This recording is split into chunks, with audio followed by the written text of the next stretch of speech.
Hi friends, మీకు ఈ video నచ్చినట్లయితే లైక్ చేయండి, సబ్స్క్రైబ్ చేయండి. దీపక్ రాఘవ ఉన్న హాస్పిటల్‌కి వస్తాడు.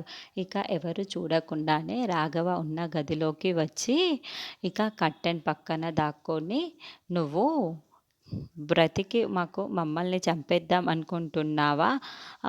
ఛాన్స్ నీకివ్వను" అని చెప్పేసి దీపక్ రాఘవ దగ్గరికి వస్తూ ఉంటాడు.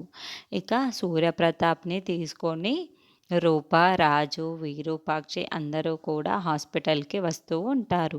దీపక్ రాఘవ దగ్గరికి వచ్చి ఇక ఆ ఆక్సిజన్ మాస్క్‌ని తీద్దామని ప్లాన్ చేస్తూ ఉంటాడు. "నువ్వు చనిపోయి మమ్మల్ని కాపాడాలనుకుంటుంటున్నావా?" అని అంటూ రాఘవని నోటికి ఉన్న ఆ ఆక్సిజన్ మాస్క్‌ని తీయబోతూ ఉంటాడు. ఇంతలో సూర్యప్రతాప్‌ని తీసుకొని వస్తూ ఉంటారు.